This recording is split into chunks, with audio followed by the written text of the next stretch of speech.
نحمده ونستعينه ونستغفره ونعوذ بالله من شرور أنفسنا وسيئات أعمالنا من يهده الله فلا مضل له ومن يضلل فلا هادي له وأشهد أن لا إله إلا الله وحده لا شريك له وأشهد أن محمدا عبده ورسوله يا أيها الذين آمنوا اتقوا الله حق تقاته ولا تموتن إلا وأنتم مسلمون يا أيها الناس اتقوا ربكم الذي خلقكم من نفس واحدة وخلق منها زوجها وبث منهما رجالا كثيرا ونساء واتقوا الله الذي تساءلون به والأرحام إن الله كان عليكم رقيبا يا أيها الذين آمنوا اتقوا الله وقولوا قولا سديدا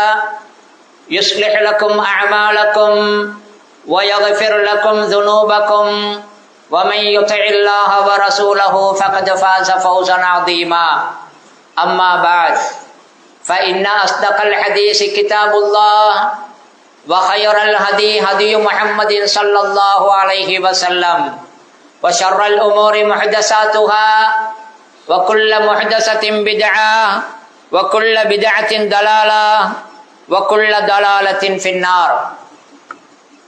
எல்லா புகழும் வல்லவன் அல்லாஹ் ஒருவனுக்கே. அவன் தனித்தவன், இணை துணை அற்றவன். எல்லா படைப்புகளையும் படைத்து பரிபாலிக்க கூடிய வணக்கத்துக்குரிய ஒரே நாயன். ஸலவாத்தும் சலாமும் இறுதி தூதர் அவர்கள் மீதும் அவர்களது குடும்பத்தார், தோழர்கள், கியாம நாள் வரை அன்னாரை பின்பற்றி நடக்கக்கூடிய முஸ்லிமான முஃமினான ஆண் பெண்கள் அனைவர் பேரிலும் உண்டாவதாக. ஜும்ஆ கடமைக்காக வந்திருக்கும் அல்லாஹுவின் நல்லடியார்களே, எமது வாழ்க்கையில் எல்லா நேரங்களிலும் எல்லா இடங்களிலும் வல்ல அல்லாஹுவை பயந்தே அவனது கோபமும் தண்டனையும் ஏற்படாத விதத்தில் நாம் நடந்து கொள்வோமாக. எமது வாழ்க்கையை அந்த தக்வாவின் அடிப்படையில் அமைத்துக் கொள்ள எல்லாம் வல்ல அல்லாஹ் எனக்கும் உங்களுக்கும் அருள் புரிவானாக. அன்பிற்குரிய இஸ்லாமிய சகோதரர்களே, ஒரு சிறந்த முன்மாதிரியான சமூகம் ஒன்று உருவாக வேண்டும் என்றிருந்தால் அந்த சமூகத்தில் சிறந்த முன்மாதிரியான குடும்பங்கள் உருவாக வேண்டும். எந்த சமூகத்தில் ஸ்திரமான ஒழுங்கான குடும்பங்கள் இருக்கின்றனவோ அது ஒரு நல்ல சமூகமாக இருக்கும். ஒரு குடும்பத்தை பொறுத்தவரையில் அதே அமைதியும் ஸ்திரமும் உள்ள ஒரு ஒழுங்கான சீரிய குடும்பமாக இருப்பதிலே அந்த குடும்பத்தில் கணவன் மனைவிக்கு ஒரு பாரிய பங்கு இருக்கின்றது. ஒரு குடும்பத்தில் இருக்கக்கூடிய கணவன் மனைவிக்கு இடையிலான அந்த இல்லற வாழ்க்கை, அந்த உறவு எந்த அளவுக்கு ஆரோக்கியமானதாக, எந்த அளவுக்கு சிறந்ததாக இருக்கின்றதோ அந்த அளவுக்கு அதன் மூலமாக பல தரப்பினர்களுக்கும் நலவுகள் இருக்கின்றன. மதிப்புக்குரிய சகோதரர்களே, இன்றைக்கு நாங்கள் மிக அதிகமாக கேள்விப்படும் பிரச்சனைகளில் ஒன்றுதான் விவாகரத்துகள் என்பது. உறவுகள் பிரிந்து போவது, திருமண உறவுகள் முறிந்து போவது என்பது அதிகமாக நடக்கின்றது அண்மை காலத்தில். அதிலும் குறிப்பாக முஸ்லிம்கள் மத்தியில் அது நடப்பதை நிறைய நாங்கள் கேள்விப்படுகின்றோம். காலி கோட்டுகளிலேயும் தான், சமாதான சபைகளிலும் தான், பள்ளிகளில் நடக்கக்கூடிய ஊர்வாரியான அந்த இணக்கப்பாட்டு சபைகளுக்கு வரக்கூடிய வழக்குகளை வைத்து பார்த்தாலும் தான் நிறைய கணவன் மனைவிக்கு இடையிலான பிரச்சனைகளை பற்றிய அந்த முறைப்பாடுகள் நிறைய இருப்பதை நாங்கள் பார்க்கின்றோம். கணவன் மனைவிக்கு இடையிலான அந்த பிரச்சனைகள் மட்டுமல்ல, அந்த இரண்டு தரப்பிலிருந்து வரக்கூடிய கல்யாண வழி உறவினர்களுக்கு இடையிலும் வரக்கூடிய பிரச்சனைகளையும் நாங்கள் நிறைய கேள்விப்படுகின்றோம். ஒரு இல்லற வாழ்க்கையிலே, குடும்பத்திலே கணவன் மனைவிக்கு இடையிலான ஸ்திரத்தன்மை, அந்த ஸ்திரத்தன்மை இல்லாமல் போகும் பொழுது அதனுடைய பாதிப்பு அவர்களுக்கு மாத்திரம் அல்ல,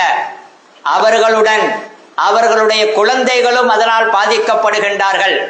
அந்த இருதரப்பின் குடும்பத்தினர்களுக்கும் அதனுடைய பாதிப்பு ஏற்படுகின்றது. முக்கியமாக சமூகத்துக்கு அதனால் பாரிய பாதிப்புகளும் நஷ்டங்களும் பின்னடைவுகளும் வருகின்றன. மதிப்புக்குரிய சகோதரர்களே, கணவன் மனைவிக்கு இடையிலான பிரச்சனைகள் வருவதற்கான காரணங்கள் என்ன என்று நாங்கள் தேட வேண்டிய அந்த தலைப்பில் தான் இன்றைய ஹுத்துபா இருக்க போகின்றது. இந்த ஹுத்துபாவில் பொதுவாக பள்ளிக்கு திருமணம் முடித்து வாழ்க்கை நடத்துபவர்கள், திருமணத்தை எதிர்பார்த்திருக்கக்கூடிய வாலிப வயதினர்கள் தனது மகனுக்கு அல்லது மகளுக்கு திருமணத்துக்கான உறவை, துணையை தேடி முடிவு செய்வதற்கான பொறுப்பாளிகள் என்று பல பேர் இருக்கும் இந்த இடத்திலே இந்த விடயத்தை பற்றி நாங்கள் தெரிந்து கொள்வது பொருத்தமானதாக இருக்கும் என்று நினைக்கின்றேன். இந்த தலைப்பிலே கணவன் மனைவிக்கு இடையிலான இந்த இல்லற வாழ்க்கை தோல்வி அடைவதற்கான காரணங்கள் என்ன என்று நாங்கள் பார்க்கலாம். எந்த ஒரு பிரச்சனையும் அதற்கங்கே எங்கே தவறு இருக்கின்றது என்பது முதலாவது அறியப்பட வேண்டும். என்ன தவறுகள் நடப்பதனால் இது நடக்கின்றது என்று தவறை கண்டுபிடித்து விட்டால் அந்த பிரச்சனையை தீர்ப்பது இலேசாகும், அல்லது வராமல் தவிர்ப்பது இலேசாகிவிடும். இன்றைக்கு நாங்கள் நிறைய பார்க்கின்றோம். இல்லற வாழ்க்கையில் கணவன் மனைவிக்கு இடையிலான பிரச்சனைகள் அதே விவாகரத்தில் முடிவது ஒரு பகுதி இருக்க, பல பேரை பொறுத்தவரையில் மனதளவில் விவாகரத்தை பெற்றவர்களை போன்றுதான் வாழுகிறார்கள். வெளியில் ஏதோ குடும்பம் நடத்துவதாக காட்டிக்கொண்டாலும் கூட அவர்களுக்கிடையில் மனதால் பிரிந்து வாழ்வதை போன்ற பிரச்சனைகள் அவர்களுக்கு இருக்கின்றன. அன்பிற்குரியவர்களே, இந்த திருமண உறவு இருக்கின்றதே, இல்லற வாழ்க்கை, இந்த உறவு, இந்த தொடர்பு என்பது இது ஒரு சாதாரணமான ஒரு தற்காலிகமான உறவு அல்ல, இது நிரந்தரமானதுதான். திருமணம் முடிப்பது என்பது தொடர்ந்தும் நிரந்தரமாக வாழுவதற்காகத்தான் அடிப்படையில் அந்த உறவு அமைக்கப்படுகின்றது. இந்த உறவு உலகத்துடன் மாத்திரம் முடிவதும் அல்ல. இஸ்லாம் சொல்லுகின்றது, இந்த உலகத்திலே ஒற்றுமையாக நல்லவர்களாக கணவன் மனைவி வாழுவார்கள் என்றிருந்தால் மறுமைக்கும் அவர்கள் ஜோடியாக சுவர்க்கத்தில் இருப்பார்கள் என்ற கருத்தை பார்க்கலாம். எனவே திருமண உறவை இஸ்லாம் நிரந்தரமான ஒரு உறவாக பார்க்கின்றது. அது உலகத்துடன் முடியாத மறுமையிலும் தொடரும் ஒரு உறவாகத்தான் பார்க்கின்றது. கல்யாணத்தை பற்றி, திருமணத்தை பற்றி இஸ்லாம் அதை வலியுறுத்துவதுடன் மாத்திரம் நின்று விடாமல் அது சீராக ஒழுங்காக இருப்பதற்கான, தொடர்ந்து அது நிலையாக இருப்பதற்கான எல்லா வழிகாட்டல்களையும் இஸ்லாம் காட்டி தந்திருக்கின்றது. இப்படியெல்லாம் காட்டி தந்திருக்க ஏன் இந்த பிரச்சனைகள் வருகின்றன என்று பார்த்தால் பிழைகள் எங்கே இருக்கின்றன என்பதை நாங்கள் தேட வேண்டும். மதிப்புக்குரியவர்களே, குறுகிய இந்த நேரத்திலே அந்த பிழைகள், தவறுகள் எங்கே இருக்கின்றன, எங்கே தவறு நடக்கின்றது என்பதை நாங்கள் பார்க்க முயற்சித்தால், முதலாவதாக திருமணத்திலே ஒரு கட்டம் இருக்கின்றது. திருமணத்துக்கான பேச்சுவார்த்தையும் அதிலே முடிவு எடுப்பதும், இது ஆரம்ப கட்டம். இது மிக முக்கியமான ஒரு கட்டம். திருமணத்துக்கான பேச்சுவார்த்தை நடத்துவது, ஒரு ஆண் தனக்கான துணையை தேடுவது, ஒரு பெண்ணை பெற்ற வாப்பா தனது பெண் பிள்ளைக்காக, மகளுக்காக ஒரு துணையை தேடுவது, இந்த பேச்சுவார்த்தை நடப்பதும் இறுதியாக முடிவு எடுப்பதும் என்பது முக்கியமான ஒரு கட்டம். இந்த கட்டத்திலே விடப்படக்கூடிய பல தவறுகள் அப்பொழுது ஆரம்பத்தில் அது பெரிதாக தெரியாது. திருமண அமர்க்களத்தில், திருமண விழாக்கள், விமர்சனங்களில் அதை பற்றி பெரிதாக அலட்டிக் கொள்ள மாட்டார்கள்.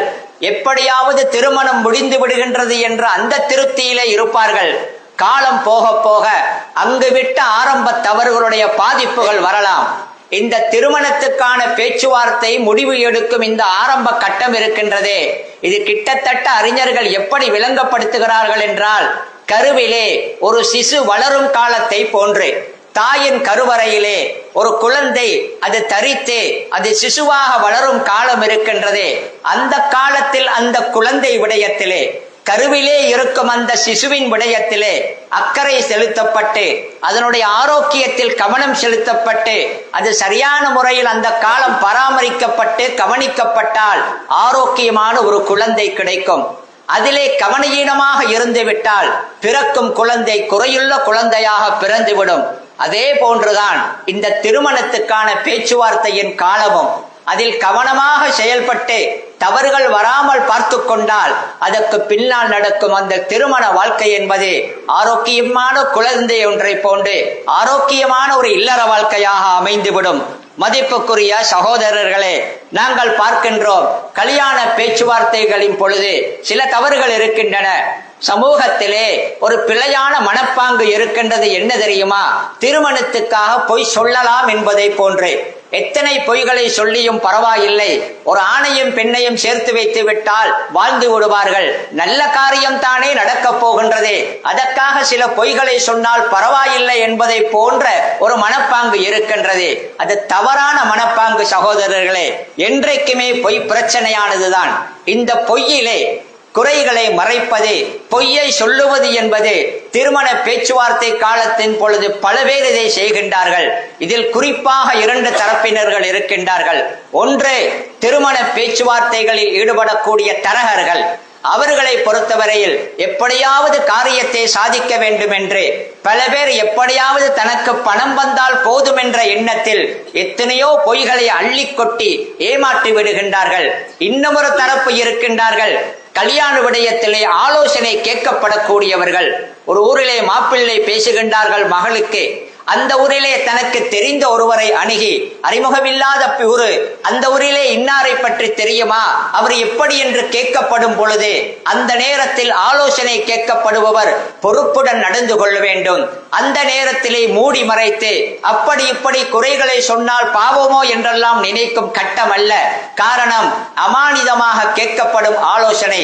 அந்த பல பேர் என்ன செய்கின்றார்கள் தெரியுமா? தெரிந்த குறைகளை எல்லாம் மறைத்து இல்லாத பொய்களை சொல்லி எப்படியாவது அந்த திருமணத்தை தடுப்பதற்கு வழி சமைத்து விடுகின்றார்கள். ஆலோசனை கேட்கப்படுபவர்களும் திருமண விடயத்திலே அதே போன்று தரகர்களாக இருப்பவர்களும் தெளிவாக இருந்து கொள்ள வேண்டும். அவர்களினால் எந்த ஒரு மோசடியும் ஏமாற்றும் வந்துவிடக் கூடாது. நபி அவர்கள் மோசடியை பற்றி சொல்லும் பொழுது, நாம் பொதுவாக ஏமாற்று மோசடி என்றால் வியாபாரத்துடன் நடக்கும் ஒரு விடயம் என்று மட்டும் நினைத்துக் கொண்டிருக்கின்றோம். நபி பொதுவாகத்தானே சொன்னார்கள், மன் ஹஸ்ஸனா ஃபலைஸ மின்னா, யார் எம்மை ஏமாற்றுகிறாரோ, யார் எமக்கு மோசடி செய்கிறார்களோ அவர் எம்மை சார்ந்தவர்கள் அல்ல என்று சொன்ன அந்த நபியுடைய எச்சரிக்கையிலே அந்த மோசடி என்ற குற்றத்திலே இவர்கள் கட்டாயம் சிக்கி விடுவார்கள். எனவே அவர்கள் பொறுப்பாக இருக்க வேண்டும். அடுத்ததாக, கல்யாண பேச்சுவார்த்தைகளின் பொழுது பொய்யான வாக்குகள் கொடுக்கப்படக்கூடாது. எப்படியாவது சாதித்து விட வேண்டும் என்பதற்காக 2 தரப்புமோ அல்லது ஒரு தரப்போ பல பொய்யான வாக்குறுதிகளை செய்து விடுகின்றார்கள், கொடுத்து விடுகின்றார்கள்.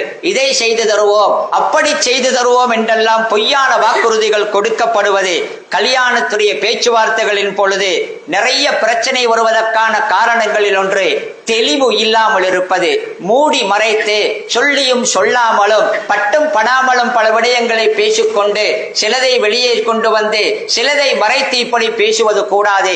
கல்யாண பேச்சுவார்த்தைகளின் பொழுது எல்லாவற்றையும் தெளிவாக பேசிக்கொள்ள வேண்டும். அப்படி தெளிவாக இருந்தால் நாளைக்கு ஏமாற்றப்பட்டு விட்டோம் அல்லது பொய் சொல்லப்பட்டு விட்டோம் என்றெல்லாம் கவலைப்படும் நிலைமை வந்து விடாது. மதிப்புக்குரிய சகோதரர்களே, சரியான முறையில் தேடி பார்க்காமல் தெரிவுடைய பகுதியிலே பிழைகள் நடக்கின்றன. கல்யாணத்துக்கு மாப்பிள்ளையை தெரிவு செய்யும் பொழுதுதான், மாப்பிள்ளை தனக்கு பெண்ணை தெரிவு செய்யும் பொழுதுதான் கவனமாக தேடி பார்த்து தெரிவு செய்ய வேண்டும். இஸ்லாம் அதற்கான அழகான வழிகாட்டல்களை சொல்லி இருப்பதை நாங்கள் பார்க்கின்றோம். அந்த முடிவு எடுக்கும் விடயத்திலே மிக தெளிவாக இருக்க வேண்டும். யாருக்கோ எவருக்காக முடிவெடுக்க கூடாது.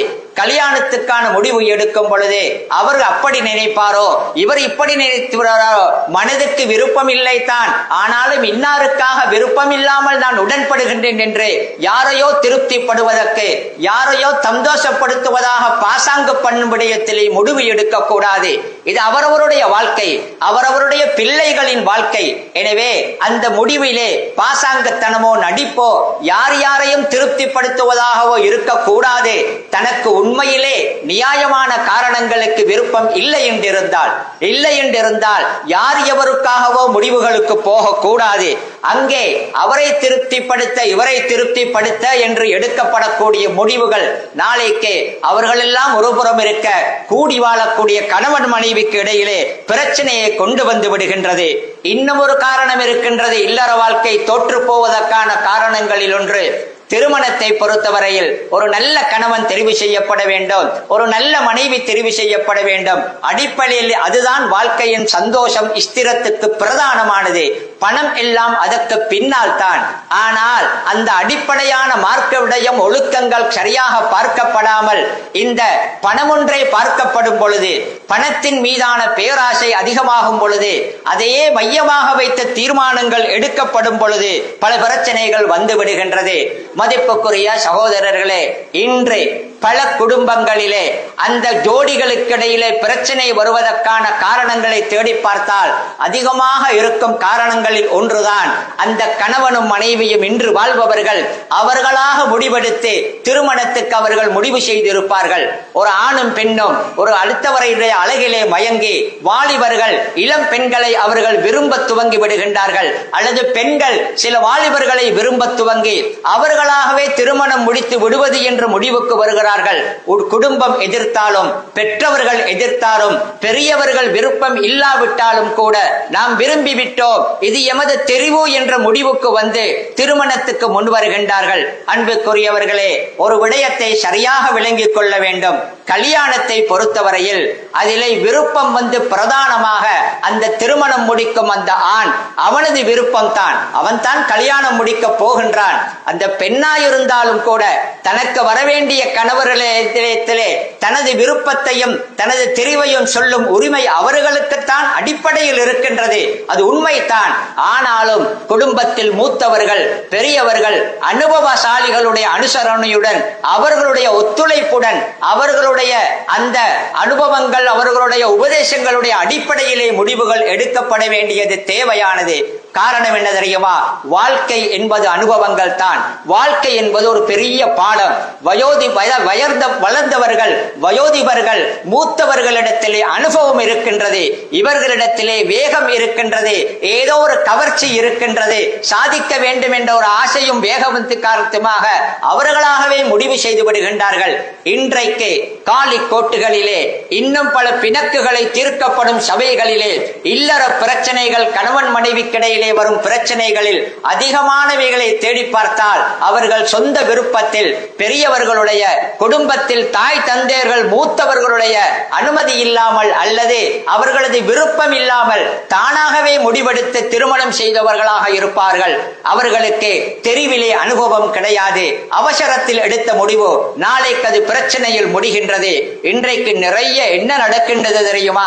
நிறைய இடங்களில் பல சந்தர்ப்பங்களில் என்ன நடக்கின்றது தெரியுமா? பல திருமணங்கள் நடக்கின்றன.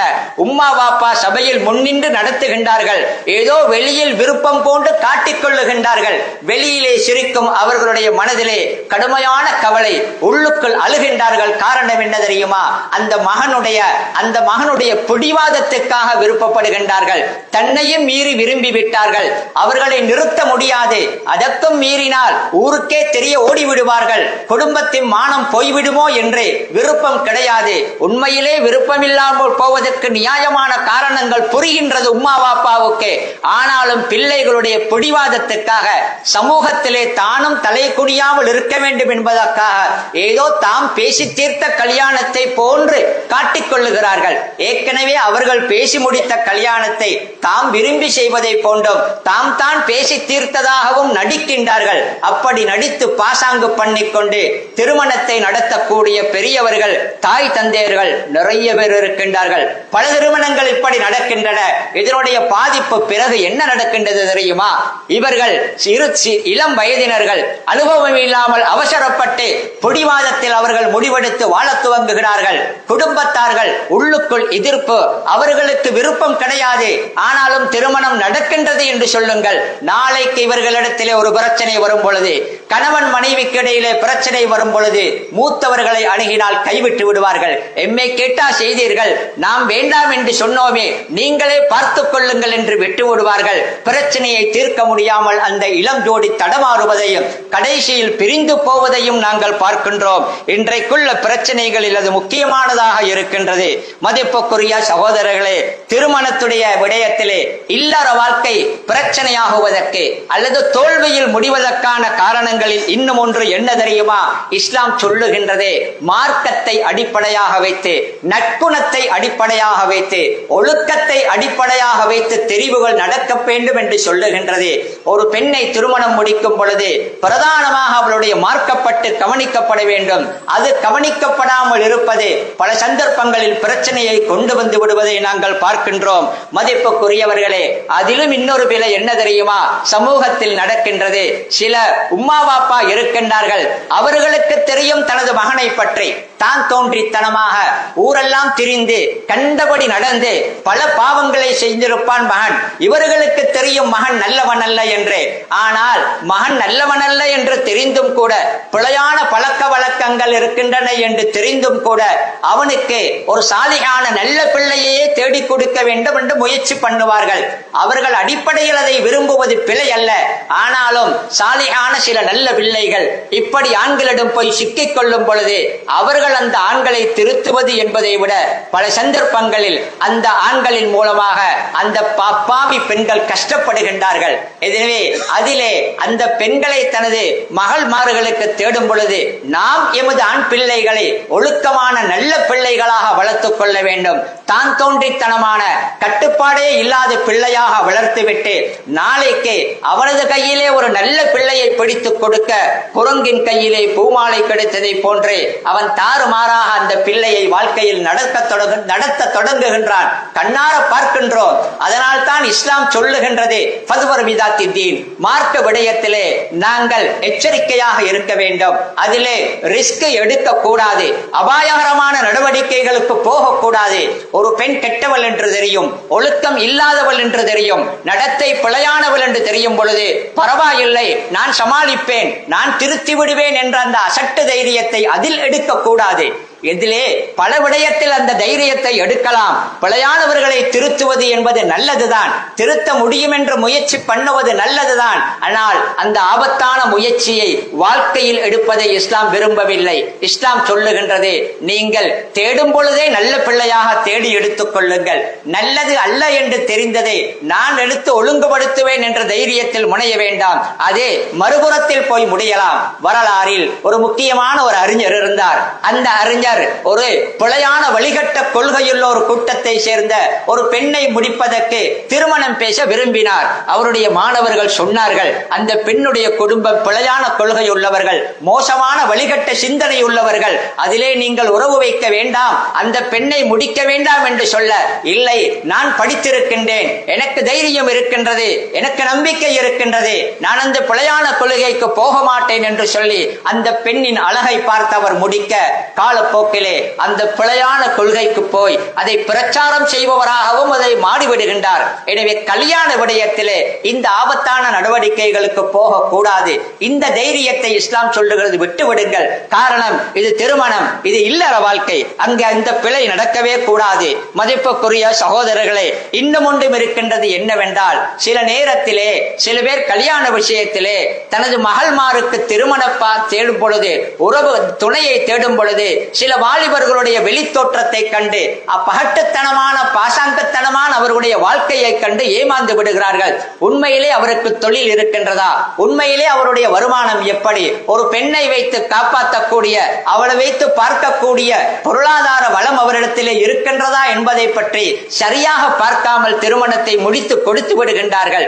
அடிப்படை பொருளாதாரத்துக்கான வசதி இல்லாமல் ஏதோ வெளிப்படையில் பகட்டுத்தனமாக நடித்துக் கொண்டிருந்தவர்களுடைய கையிலே பெண்கள் சிக்க நாளைக்கு பொருளாதார பிரச்சனை வந்து விடுகின்றது. நபி அவர்கள் ஆண்களுக்கா இருந்தாலும் சொன்னார்கள்,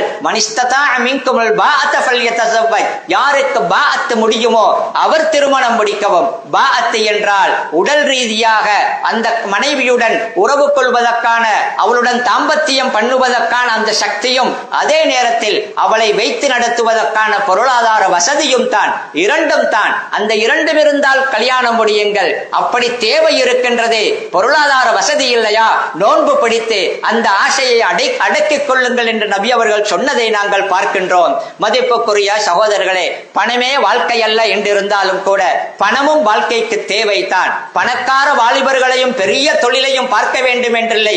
அடிப்படையில் பொருளாதாரத்தில் அடிப்படையே இல்லாதவர்கள் விடயத்திலே கவனமாக இருக்க வேண்டும். சரிதான், ஒருவர் இருக்கின்றார் ஆண்மகன், அந்த வாலிபருக்கு வசதி கிடையாது. ஆனால் அப்படி திருமணம் முடிக்காவிட்டால் அவர் பாவத்தில் போய்விடுவாரோ என்று பயப்படும் அளவுக்கு அவருக்கு அந்த திருமணத்துக்கான தேவை இருக்கின்றது, சூழலும் அப்படி ஆபத்தாக இருக்கின்றது என்றிருந்தால் அந்த நேரத்தில் ஹலாலில் போக வேண்டும், ஹலாலான வழியில் தேவையை நிறைவேற்ற வேண்டும் என்ற அந்த நோக்கத்தில் ஒரு ஏழை வாலிபர் திருமணம் செய்வார் என்றிருந்தால் அவருக்கு ரிசுக்கு கொடுப்பது அல்லாஹ் தனக்குத்தானே கடமையாக்கி இருக்கின்றான் என்ற ஒரு பகுதியும் இதில் இருக்கின்றது. அதையும் ஹதீஸ் சொல்லி இருக்கின்றது. மதிப்புக்குரிய சகோதரர்களே, திருமண இல்லற வாழ்க்கை தோல்வி அடைவதற்கான காரணங்களில் இன்னும் ஒரு முக்கியமான ஒன்று இருக்கின்றது. என்ன தெரியுமா? பெண் பிள்ளைகளை வளர்க்கும் பொழுது நாளைக்கு ஒரு குடும்ப தலைவியாக, பிள்ளைகளுக்கு ஒரு நல்ல தாயாக, கணவனுக்கு ஒரு நல்ல மனைவியாக, வீட்டு நிர்வாகத்தை அழகாக செய்யக்கூடிய ஒருவளாக, ஒரு நல்ல குடும்ப தலைவியாக வாழுவதற்கான பெண்ணாக உருவாக்க வேண்டும். இன்று அங்கே பல பேர் பிழை செய்கின்றார்கள். பிள்ளைகளுக்கு நிறைய பட்டம் படிப்புகளை கொடுக்கின்றார்கள். நாளைக்கு பெரிய சமூக அந்தஸ்துக்கான பட்டம் தேவை அல்லது பெரிய அளவு தொகை சம்பளம் எடுப்பதற்கான படிப்பு தேவை என்று அதிலே கவனம் செலுத்துகின்றார்களே தவிர நாளைக்கு இந்த பெண் பிள்ளை திருமணம் முடித்து வீட்டையிலே வாழ்ந்து ஒரு நல்ல குடும்ப பெண்ணாக இருப்பதற்கு என்ன தேவையோ அதை கொடுக்காமல் விட்டு விடுகின்றார்கள். பெண்களுக்கு கல்வியை கொடுப்பது பிழை அல்ல சகோதரர்களே. ஆனால் ஒரு பெண்ணுடைய பிரதானமான பணி என்ன தெரியுமா? அவள் ஒரு நல்ல மனைவியாக, நல்ல தாயாக, நல்ல குடும்ப பெண்ணாக வாழுவதுதான். அதனால் தான் இன்றைக்கு நிறைய பிரச்சனைகள், நிறைய படிப்பு பட்டம் இருக்கின்றது. ஆனால் ஒரு நேரம் சமைக்க தெரியாது, கணவனுடைய எப்படி நடந்து கொள்வது என்பது தெரியாது, படிப்பு எல்லாம் வேற ஏதோ ஒன்றை பற்றி கொடுக்கப்பட குடும்பவியலை பற்றிய படிப்பு இல்லாமல் ஒரு நல்ல குடும்ப பெண்ணாக வாழ்வதற்கான தயாரிப்பு அங்கே இல்லாமல் போகும் பொழுது நிறைய இடத்தில் கேள்விப்படுகின்றோம் தானே பிரச்சனைகளை. மதிப்புக்குரிய சகோதரர்களே, பேச்சுவார்த்தை காலம், முடிவெடுக்கும் காலங்களிலே பல தவறுகள் இப்படி நடக்கின்றன. அந்த கல்யாண விடயத்திலும் கூட நாங்கள் பார்க்கின்றோம். பேச்சுவார்த்தையிலே சீதனம் என்றும் பணம் என்றும் அந்த பணத்தின் பின்னால் அலைபவர்கள் பலர் இருக்கின்றார்கள். திருமண விடயத்திலே இல்லறத்தில் இணையக்கூடிய கணவனும் மனைவியும், அந்த ஆணும் பெண்ணும் அந்த இல்லற வாழ்க்கையை பற்றி அறிவு இருக்க வேண்டும். இன்று பல குடும்ப விஷயத்திலே பல இடங்களிலே பிரச்சனை வருவதற்கு காரணம் என்ன தெரியுமா? ஏதோ ஒரு பருவம், அதில் ஒரு ஆசை, திருமணம், ஏதோ தனது உடல் ரீதியிலான ஆசையை தீர்த்துக் கொள்வதற்கான ஒரே வேலை, அதற்காகத்தான் இந்த திருமணம் என்பதை போன்று நினைத்துக் கொண்டு இல்லற வாழ்க்கையில் சேருகின்றார்களே தவிர அந்த இல்லற வாழ்க்கையின் முறையை பற்றி தெரியாது, அதன் சட்டங்கள் தெரியாது, அதிலே பேண வேண்டிய கடமைகள் ஒழுக்கங்கள் தெரியாது. அதை பற்றிய சரியான அறிவு இல்லாமல் இல்லற வாழ்க்கையிலே ஈடுபட தொடங்குபவர்களுக்கு நாளைக்கு பின்னைக்கு நிறைய பிரச்சனைகள் வருகின்றது. இது பல சிக்கல்களை கொண்டு வருகின்றது. பரவலாக உங்களுக்கு பார்க்கலாம். பழைய காலத்து பெண்கள் என்று சொல்லுவார்களே, படிக்காதவர்கள், பெரிய பட்டம் இல்லாதவர்கள், எமது உம்மம்மாமார்கள், ஆட்சிமார்கள், அவர்களுடைய வாழ்க்கையை எடுத்து பாருங்கள். அந்த வயோதிபர்களுடன், அப்பாமார்களுடன் அவர்களுக்கு குடும்ப ரீதியிலே நிறைய பிரச்சனைகள் வந்திருக்காது. அப்படித்தான் பிரச்சனை வந்தாலும் அழகாக அவர்கள் அதை சமாளித்திருப்பார்கள். அவர்களிடத்தில் பட்டம் கிடையாது, பெரிய படிப்பு கிடையாது, ஆனால் வாழ்க்கையை பற்றி தெரியும், வாழ்க்கையுடைய முறை தெரியும், எப்படி சமாளித்து போவது, எப்படி பணிந்து போவது, எப்படி விட்டுக் கொடுப்பது என்பது தெரியும். இன்றைக்கு படித்த பெண்கள் இதிலே தடுமாறி விடுகின்றார்கள். பட்டம் இருக்கின்றது, ஆனால் கணவனுடன் இணங்கி போக தெரியாது, பிரச்சனையை தீர்ப்பதற்கு தெரியாது. படிப்பறிவே இல்லாதவர்கள் தீர்த்து விடுகின்றார்கள். அவர்கள் வாழ்க்கையை புரிந்திருக்கின்றார்கள். இவர்கள் படித்திருக்கிறார்களே தவிர வாழ்க்கை புரியாமல் இருக்கின்றார்கள். உங்களுக்கு புரியும் என்று நினைக்கின்றேன். நிறைய இடங்களில் இந்த பிரச்சனை வருகின்றது. படிப்பு பட்டம் இருக்கும் அளவுக்கு வாழ்க்கையின் இல்லற வாழ்க்கையின் தத்துவம் தெரியாது, அதில் இருக்கக்கூடிய நெளிவு சுழிவுகள் தெரியாது. அதிலே அவசரப்பட்டு தனது படிப்பையும் தான் படித்த அந்த சித்தாந்தங்களையும் வைத்து முடிவெடுக்க போகின்றார்களே தவிர நடைமுறையில் எப்படி நடப்பது என்பது அவர்களுக்கு தெரியாமல் போய்விடுகின்றது. மதிப்புக்குரிய சகோதரர்களே, இன்று நாங்கள் பார்க்கின்றோம் தானே, சமபலம் இல்லாத திருமண ஜோடுகள் சேருகின்றார்கள், அங்கே பிரச்சனை வருகின்றது. பணமே இலக்காக வைத்து இரண்டு பேருமே சம்பாதிப்பது பிழையல்ல அடிப்படையில். ஆனால் அதிலே ஆணை விட பெண் அதிகமாக படித்திருக்கும் பொழுது சில நேரம் பிரச்சனை வருகின்றது. பெண்கள் படிப்பது கூடாது என்பது அல்ல, ஆனால் சமநிலை அங்கு தவறும் பொழுது பல ஏற்றத்தாழ்வுகள் வந்து அதிலே அவர்கள் தாழ்வு சிக்கல் பிரச்சனைகள் வருவதையெல்லாம் நாங்கள் பார்க்கின்றோம். அன்பிற்குரியவர்களே, இல்லற வாழ்க்கையிலே பிரச்சனை வருவதற்கான இன்னும் ஒரு காரணம் என்ன தெரியுமா? சில கணவன் மனைவிமார் வாழ்க்கையை ஒரு போட்டியாக நினைத்துக் கொள்ளுகின்றார்கள். நானா நீயா என்ற ஒரு போட்டியாக, யார் வெற்றி பெறுவது, யார் தோற்று விடுவது, யாரை யார் தோற்கடிப்பது என்பதை போன்று நடக்கின்றார்கள். மதிப்புக்குரியவர்களே, இல்லற வாழ்க்கை என்பது அது ஒரு மல்யுத்த களத்தை போன்றல்ல. யாராவது ஒருவர் மற்றவரை வீழ்த்துவதையே குறியாக வைத்திருப்பதும் மற்றவரை வீழ்த்தி வெற்றி வாகை சூட வேண்டும் என்பதாக இருக்கும் அந்த களம் அல்ல. இல்லறம் என்பது விட்டுக் கொடுப்புகளுக்கு உள்ளது. அதிலே ஆணுக்கு என்று அதிகாரம் இருந்தாலும் கூட அந்த அதிகாரமே துஷ்பிரயோகம் செய்யப்படக்கூடாது. அந்த பெண் ஆணுக்கு கட்டுப்படுவதாக இருந்தாலும் கூட அந்த பெண் முற்றுமாக அவள் புறக்கணிக்கப்படக்கூடாது. அந்த ஆண் அந்த பெண்ணிடம் ஆலோசனை கேட்க வேண்டும். அந்த பெண் அந்த கணவனுக்கு கட்டுப்பட்டு நட வைக்க வேண்டும். கணவனுக்கு கட்டுப்பட்டு நடக்கும் பெண்ணும் அந்த மனைவியை மதித்து அவளது கருத்துகளுக்கும் மதிப்பு கொடுத்து அவளிடமும் ஆலோசனை கேட்டு குடும்பத்தை நடத்தும் ஒரு ஆணும் இருந்தால் அந்த குடும்பம் சந்தோஷமாக இருக்கும். சகோதரர்களே, மதிப்புக்குரியவர்களே, இல்லற வாழ்க்கையிலே விட்டுக் கொடுப்புகள் இருக்க வேண்டும். ஒருவர் மற்றவர்களை மதிக்க வேண்டும். ஒருவர் மற்றவருக்கான கடமைகளை செய்ய வேண்டும். மற்றவர்களுடைய உணர்வுகளை புரிந்து நடக்க வேண்டும். அப்படி விட்டுக் கொடுத்து நடப்பது என்றிருந்தால் அங்கு அந்த வாழ்க்கை சந்தோஷமாக இருக்கும். நபி ஸல்லல்லாஹு அலைஹி வஸல்லம் அவர்களுடைய வாழ்க்கையை பாருங்கள். எவ்வளவு ஆச்சரியமான, எவ்வளவு அழகான ஒரு இல்லற வாழ்க்கையை நபி அவர்கள் வாழ்ந்தார்கள். புரிகின்றது. மனைவி கொஞ்சம் கோபமாக இருக்கின்றாள் என்பது தெரிகின்றது. அதை வைத்துக் கொண்டு அதற்காக நீதிமன்றத்தில் விசாரிப்பதை போன்று விசாரித்து அதற்காக தண்டனைகளை எல்லாம் கொடுப்பது எல்லாவற்றுக்கும் சரிவராது. நபி அவர்கள் ஒரு நாள் ஆயிஷா நாயகியை பார்த்து சொன்னார்கள் தானே, ஆயிஷா, நீங்கள் எப்பொழுது என்னுடன் விருப்பமாக அன்பாக இருக்கின்றீர்கள், எப்பொழுது நீங்கள் என்னுடன் கோபமாக இருக்கின்றீர்கள் என்பதை நான் அறிந்து கொள்வேன். எனக்கு ஒரு வழி இருக்கின்றது என்று சொன்னார்கள்.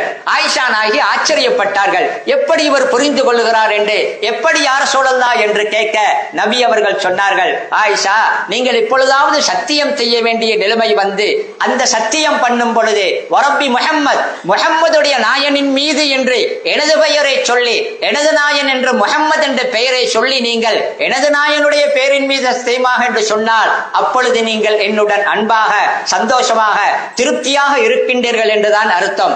எப்பொழுதாவது சத்தியம் பண்ணும் பொழுது வரப்பி இப்ராஹிம் எனது பெயரை தவிர்த்து இப்ராஹிமுடைய நாயனின் மீது என்று நீங்கள் சத்தியம் செய்தால் அந்த அர்த்தம் உங்களுக்கு என்னிடம் ஏதோ ஒரு கோபம் இருக்கின்றது என்ற அர்த்தம் நான் புரிந்து கொள்வேன் என்று சொன்னார்கள். ஆயிஷா நாயகி உடனே என்ன சொன்னார்கள் தெரியுமா? அப்படி அல்ல என்று சொல்லவில்லை, அதுதான் உண்மை.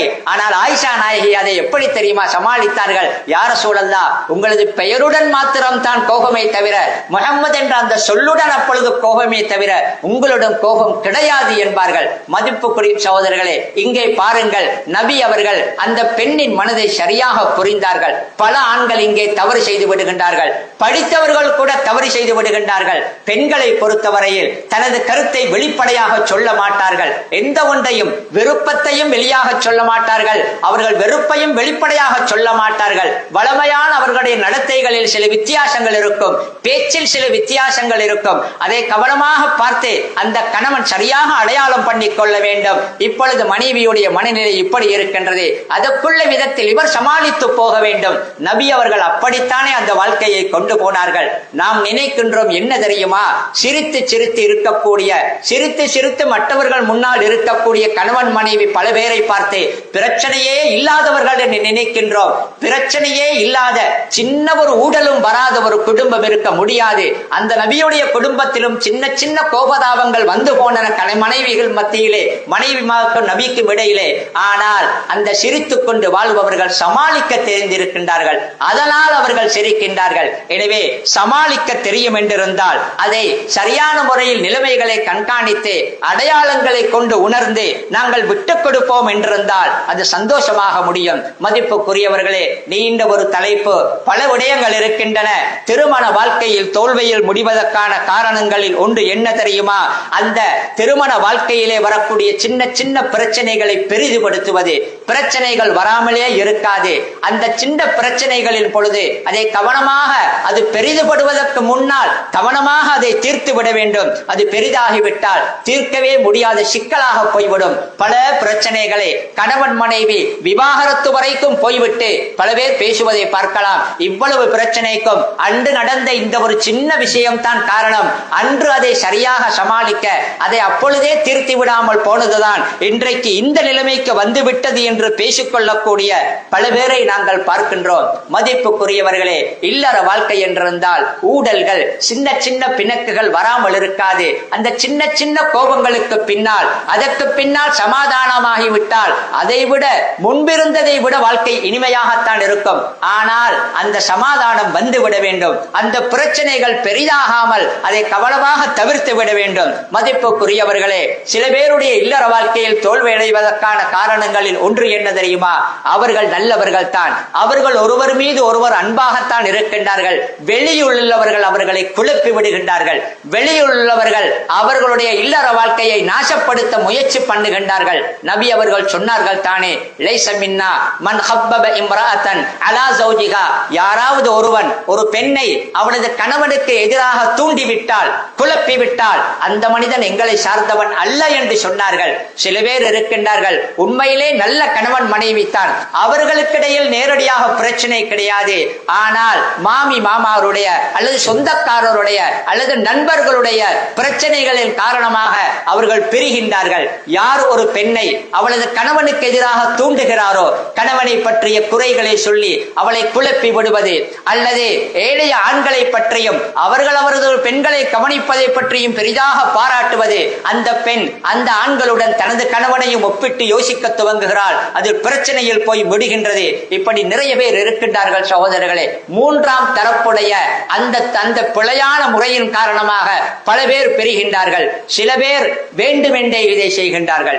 இன்னும் சில பேர் அனுபவம் இல்லாமல் செய்கின்றார்கள். கணவன் மனைவிக்கு இடையிலே வரக்கூடிய பிரச்சனையை தீர்ப்பதற்கு யாரிடமாவது அணுகுவதென்றிருந்தால், உங்கள் மீது நல்லெண்ணம் உள்ள, உங்கள் வாழ்க்கையில் அவர்களுக்கு அக்கறையுள்ள, குறிப்பாக அறிவும் அனுபவமும் உள்ள, பிரச்சனைகளை தீர்க்க தெரிந்தவர்களை தான் அணுக வேண்டும். அப்படி இல்லாதவர்களை அணுகும் பொழுது பிழையான நோக்கத்தில் அல்லது அனுபவமும் அறிவும் இல்லாத காரணத்தினால் அவர்கள் இவர்களுடைய வாழ்க்கையை குழப்பி விடுகின்றார்கள். எனவே மதிப்புக்குரிய சகோதரர்களே, இவைகளை நாங்கள் கவனமாக எமது வாழ்க்கையிலே கவனித்துக் கொள்ள வேண்டும். அடுத்ததாக திருமண வாழ்க்கையில் இணைந்ததன் பின்னால் பழைய விடயங்களை கிண்டிக் கொண்டிருப்பது நல்லது அல்ல.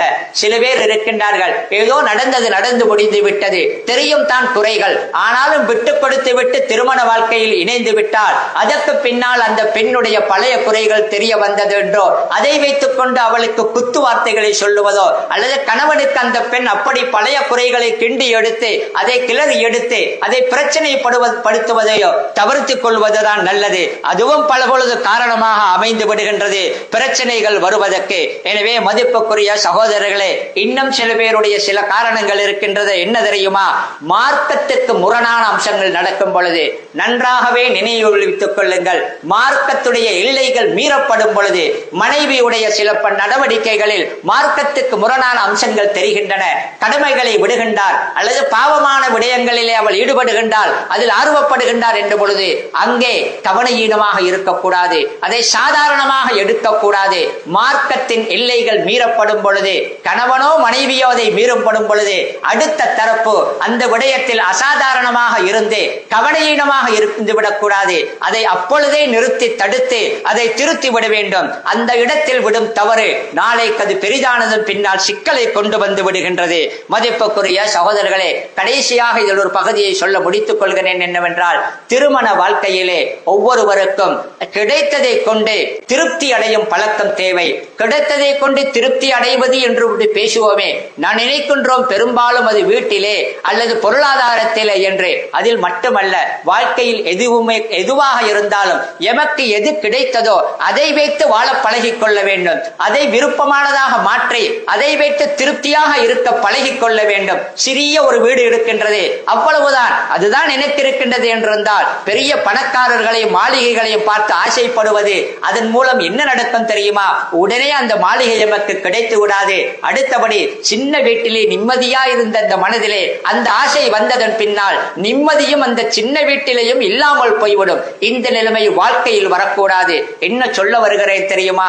சில ஆண்கள் பெண்கள் இதிலே தவறுகிறார்கள். சில பெண்களை திருமணம் முடித்ததன் பின்னால் அதற்கு பின்னால் இதைவிட அந்த பெண்ணை முடித்திருந்தால் நன்றாயிருக்குமே, இந்த பெண் இதைவிட அழகாக இருக்கின்றாலே அவளை முடித்திருக்கலாமே என்றெல்லாம் ஆசைப்பட துவங்கும் பொழுது அங்கே பிரச்சனை வருகின்றது. சில பெண்களாக இருந்தாலும் கூட இவரை விட இப்படி ஒரு பணக்காரனை முடித்திருந்தால் வசதியாக இருக்கலாமே என்று தனது வாழ்க்கையை தன்னை விட உயர்ந்தவர்களுடன் ஒப்பிட்டுக் கொண்டு போகும் பொழுது, அதுவே பேராசையாக மாறும் பொழுது அங்கே பிரச்சனைகள் வந்துவிடும் சகோதரர்களே. எனவே எமக்கு எது கிடைக்கின்றதோ அதை கொண்டு நாங்கள் வாழ்க்கையிலே பொருளில் நாங்கள் திருப்திப்படுவதை போன்று இல்லற வாழ்க்கையிலும் இது அல்லாஹ் தந்தது, இதில் நான் விருப்பப்படாத ஒன்று இருந்தால் விரும்பும் ஒன்று இருக்கும். அல்லாஹ்வுடைய முடிவிலே என்றைக்குமே நீதமும் எனக்கு நலவும் இருக்கும் என்ற அமைப்பிலே நாங்கள் வாழ வேண்டும். அப்படி இல்லற வாழ்க்கையை நாங்கள் அமைத்துக் கொள்வோம் என்றிருந்தால் இல்லற வாழ்க்கையின் சந்தோஷம் என்பது அழகிலும் பணத்திலும் பெரிய மாளிகைகள் வாகனங்களிலும் இல்லை என்ற அந்த உண்மையை நிச்சயமாகவே உணர வேண்டும். மன அமைதி, மன நிறைவு என்பது அந்த சந்தோஷம் பணத்தால் மட்டும் வருவது அல்ல. சில பொழுது பணம் தான் அதற்கு ஆபத்தாக முடியும் என்பதையும் நாங்கள் கருத்தில் எடுத்துக்கொள்ள வேண்டும். எனவே மதிப்புக்குரிய சகோதரர்களே, இல்லற வாழ்க்கையின் தோல்விக்கான காரணங்கள் பல இருக்கின்றன. அவற்றில் ஓரளவு நாங்கள் பார்த்தோம். எங்கே பிழை, எது பிழைக்கான காரணம், பிரச்சனைக்கான காரணம் என்பதை நாங்கள் சரியாக தெரிந்து கொண்டால் அந்த பிரச்சனை வராமல் எங்களுக்கு தவிர்த்து கொள்ளலாம் வருவதற்கு முன்னால். அப்படித்தான் வந்துவிட்டாலும் அதை எங்களுக்கு கவனமாக, எங்களுக்கு அவசரமாக அதை தீர்த்து கொள்ளலாம். வல்ல அல்லாஹ் எம் அனைவருக்கும் நல்ல அறிவை தருவானாக. யா அல்லாஹ் எமது பாவங்களை மன்னிப்பாயாக. வாஹிரு தஅவானா அனில் ஹம்துலில்லாஹி ரப்பில் ஆலமீன்.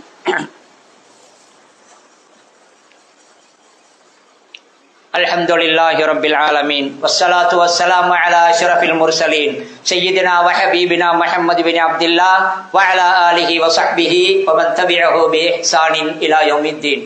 மதிப்புக்குரிய சகோதரர்களே, குடும்பம் என்ற அந்த பெருமதியான அழகு இருக்கின்றதே, ஒரு பகுதி இருக்கின்றதே, அது சீராக அமைவதற்கு என்னென்ன பிரச்சனைகள் அதற்கு பிழையாக அதை நாசமாக்கின்றது என்பதை நாங்கள் படித்தோம். அன்பிற்குரியவர்களே, குடும்பத்திலே பிரச்சனைகளை வரும் பொழுது சில பேர் அந்த பிரச்சனைகளை ஒன்றை இரண்டாக்கி, சிறியதை பெரிதாக்கி கடைசியிலே விவாகரத்துக்கே கொண்டு போய் விடுகின்றார்கள். நிறைய பிரச்சனைகளை நாங்கள் அமைதியாக இருந்து வெளிப்படையாக நாங்கள் கலந்துரையாடுவதன் மூலமாக அதை தீர்த்து கொள்ளலாம். பல பொழுது நாங்கள் பார்க்கின்றோம், கணவன் மனைவிக்கு இடையிலே பிரச்சனை வந்து பிரிந்து விடுகின்றார்கள். தேடி பார்த்தால் ஏதோ ஒரு சின்ன ஒரு காரணம், அன்றைக்கு அதை மனைவியுடன் கணவன் இருந்து அல்லது கணவனுடன் மனைவி இருந்து வெளிப்படையாக அமைதியாக அதை கலந்துரையாடி இன்னது என்று தேடி அவர்கள் பேசி இருந்தால் அதை தீர்த்திருக்கலாம். பிரச்சனைகள் பேச்சுவார்த்தை மூலமாக கலந்துரையாடுவதன் மூலமாக தீர்க்கப்படாத பிரச்சனைகள் கிட்டத்தட்ட இல்லை சகோதரர்களே, குறிப்பாக குடும்ப விடயத்திலே. எனவே பல குடும்பத்தில் பிரச்சனை வருவதற்கு காரணம் ஏதோ ஒன்று உண்மையான காரணமாக இருக்க இவரது பிழையான எண்ணம் அல்லது தவறான பார்வை காரணமாக அமைந்து விடுகின்றது. நாளைக்கு எல்லாம் முடிந்ததன் பின்னாலே அவசரப்பட்டு விட்டேனே, ஆறாமற இருந்து இதை பேசி இருந்தால் தீர்த்திருக்கலாமே என்று கை செய்தப்படும் பலரை பார்க்கின்றோம். எனவே எந்த ஒரு கட்டத்திலும் எந்த ஒரு பிரச்சனையையும் அமைதியாக இருந்து வெளிப்படையாக கணவன் மனைவிக்கு இடையிலே கலந்துரையாடல் நடந்து அவர்கள் ஒருவரை ஒருவர் புரிந்திருப்பார்கள் என்றிருந்தால் அங்கே அது லேசாக முடிந்துவிடும். குறிப்பாக கணவன் மனைவிக்கு இடையிலே வரக்கூடிய பிரச்சனைகளின் பொழுது வருவது சகஜம். பொதுவாக அந்த நேரத்தில் எந்த ஒரு கட்டத்திலும் பிள்ளையை ஆயுதமாக பயன்படுத்தவே கூடாது. தனக்கு ஆதரவுக்கு பிள்ளையை மனைவி தன் பக்கம் தாய் இழுத்துக் கொள்ளக் கூடாது. அல்லது தகப்பன் பிள்ளையை மனைவியை தோற்கடிப்பதற்கு ஆயுதமாக பாவிக்க கூடாது. பல பேர் இந்த தவறை செய்கின்றார்கள். நாளைக்கு அது என்ன நடக்கின்றது தெரியுமா? அந்த பிள்ளை உம்மாவுக்கு சார்பாக போக பாப்பாவை விட்டு ஒதுங்கி விடுகின்றது. உண்மை பொய் நியாயமெல்லாம் இருப்பது உண்மைத்தான். பிள்ளை பொதுவானது. அந்த பிள்ளைக்கு பாப்பாவுக்கு செய்ய வேண்டிய கடமையும் இருக்கின்றது. அதை உம்மா அதை வீணாக்க கூடாது. தனது சுயநலத்துக்காக என்பதற்காக உம்மாவுக்கு செய்ய வேண்டிய கடமைகளும் இருக்கின்றது. அது 2 பேருக்குமான பிள்ளை அல்லவா? அந்த நேரத்திலே வாப்பா பிள்ளையை உம்மாவை விட்டும் தனது சுயநலத்துக்கு தூரமாக்க கூடாது. மதிப்புக்குரிய சகோதரர்களே, இதை பல பேர் செய்கின்றார்கள். மிக கடைசியாக பிரச்சனைகளின் பொழுது அவர்களாகவே தீர்த்து கொள்ள முடியாத கட்டம் பொழுது என்பது 3ஆம் தரப்பில் ஒருவர் தேவைப்படுவார். குர்ஆன் அழகாக சொல்லுகின்றது, அந்த பெண்ணின் தரப்பில் ஒருவரும் அந்த ஆணின் தரப்பில் ஒருவரும் ஹக்கமுன், அவர்கள் தீர்ப்பு செய்யக்கூடியவர்கள், அறிவு உள்ளவர்கள், ஞானம் உள்ளவர்கள். அப்படி ஒரு 3ஆம் தரப்பை வைத்து அந்த பிரச்சனையை தீர்க்க முயற்சி பண்ணலாம். ஆனால் அவர்கள் அறிவுள்ளவர்களாக, எமது வாழ்க்கையில் அக்கறையுள்ளவர்களாக இருக்க வேண்டும். அவர்களது உள்ளமும் எண்ணமும் சரியாக இருக்க வேண்டும். அல்லாஹ் குர்ஆனிலே சொல்லுகின்றானே, அந்த பிரச்சனையை தீர்க்க வரக்கூடிய 2 தரப்பை சேர்ந்தவர்களும் அவர்கள் அதை ஒற்றுமைப்படுத்த வேண்டும் என்று உண்மையிலே நாடி உண்மையிலே எண்ணம் வைத்து செயல்படுவார்கள் என்றிருந்தால் அல்லாஹ் அந்த கணவன் மாண்மைக்கு இடையிலே இணக்கத்தை கொண்டு வருவான் என்று அல்லாஹு தஆலா சொல்லுகின்றான். மிக கடைசியாக இல்லற வாழ்க்கை சிறப்பாக சீராக கணவன் மனைவி ஒற்றுமையாக கண் குளிர்ச்சியான மனதுக்கு நிம்மதியான சந்தோஷத்தை தரும் குடும்பம் வர வேண்டும் என்றிருந்தால் அடிக்கொரு முறை அல்லாஹ்விடம் அதற்காக துஆ கேட்க வேண்டும். அல்லாஹ் அல் குர்ஆனிலே துஆவையே சொல்லி தருகின்றான் தானே. யா அல்லாஹ், எமது மனைவிமார்கள் எமது பிள்ளைகளிலே இருந்து குர்ரத் ஆயுன், எங்களுக்கு கண் குளிர்ச்சியை தருவாயாக என்று துஆ கேட்கும்படி சொல்லுகின்றான். அந்த துஆவை அதிகமாக கேட்க வேண்டும். வல்ல அல்லாஹ் அனைவருக்கும் அருள் புரிவானாக. யா அல்லாஹ், எமது பாவங்களை மன்னிப்பாயாக. எமது தாய் தந்தையர்கள் உஸ்தாதுமார்களுடைய பாவங்களை மன்னிப்பாயாக. எங்கெல்லாம் முஸ்லிம்கள் கஷ்டப்படுகின்றார்களோ அங்கே முஸ்லிம்களுக்கு விடிவையும் அவர்களுக்கு விமோசனத்தையும் கொடுப்பாயாக. வா ஆகிரு தஅவானா அனில் ஹம்துலில்லாஹி ரப்பில் ஆலமீன்.